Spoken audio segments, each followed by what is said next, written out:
Kakatiya university ప్రవేశపెట్టిన నూతన పరీక్ష విధానం వివరించడం జరుగుతుంది. మొదటగా కాకతీయ యూనివర్సిటీ పరీక్షా కేంద్రాల్లో ఉపయోగించే డిజిటల్ మూల్యాంకన స్టిక్కర్లను సరైన విధంగా హ్యాండిల్ చేయడం చాలా ముఖ్యం. ఈ ప్రాసెస్ను సులభంగా అర్థం చేసుకునేందుకు క్రింది విధానము ఉపయోగపడుతుంది. స్టెప్ 1. డిజిటల్ స్టిక్కర్లు నామినల్ రోల్స్ ఆధారంగా తయారు అవుతాయి. ఇవి పరీక్ష కేంద్రం, పరీక్ష తేదీ మరియు సబ్జెక్టు ప్రకారం సర్దుబాటు చేయబడతాయి. ప్రతి స్టిక్కర్లో హాల్ టికెట్ నంబర్, పరీక్ష తేదీ, విషయం, పరీక్ష కేంద్రం మరియు QR కోడ్ ఉంటుంది. స్టెప్ 2. ప్యాకేజింగ్ వివరాలు. స్టిక్కర్లు తేదీ మరియు సబ్జెక్ట్ వారీగా బండిల్స్ ప్యాక్ చేయబడతాయి. ఒక కవర్లో ఒకటి కంటే ఎక్కువ సబ్జెక్ట్స్ ఉండవచ్చు. ఎగ్జామ్ సెంటర్ వారు యూనివర్సిటీ ఆఫీస్ నుండి వీటిని సేకరించాలి. స్టెప్ 3. Pre exam verification. పరీక్షకు ఒక రోజు ముందు అన్ని తేదీల స్టిక్కర్లు ఉన్నాయా చెక్ చేయాలి. అన్ని సబ్జెక్టులు కవర్ అయ్యాయా చూసుకోవాలి.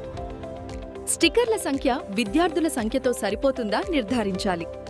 ఏమైనా మిస్సింగ్, డ్యామేజ్ లేదా ఇన్కరెక్ట్ స్టిక్కర్లు ఉంటే వెంటనే యూనివర్సిటీ ఎగ్జామ్ బ్రాంచ్కు తెలియజేయాలి.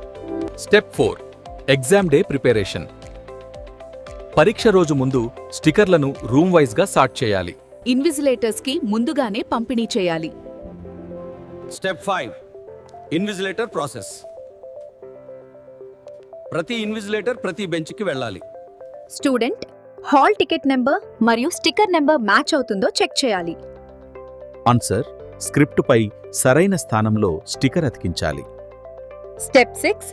Sticker pasting position. KU logo కింద మరియు క్వశ్చన్ పేపర్ కోడ్పై స్టిక్కర్ అతికించాలి. ఏ ప్రింటెడ్ ఫీల్డ్స్ కవర్ కాకుండా చూసుకోవాలి.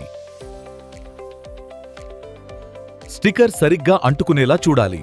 స్టెప్ 7. పరీక్ష తర్వాత చర్యలు. వాడని స్టిక్కర్లను పారేయకూడదు. వాటిని ఆన్సర్ స్క్రిప్ట్స్తో కలిపి బండిల్ చేయాలి. తేదీలు మరియు సబ్జెక్టులు మిక్స్ కాకుండా జాగ్రత్త పడాలి. స్టెప్ 8. రోజు ముగింపు సమర్పణ.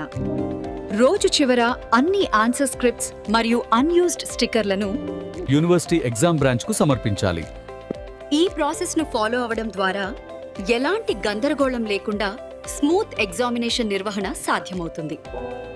ఏమైనా సందేహాలు ఉంటే యూనివర్సిటీ అధికారులను సంప్రదించాలి.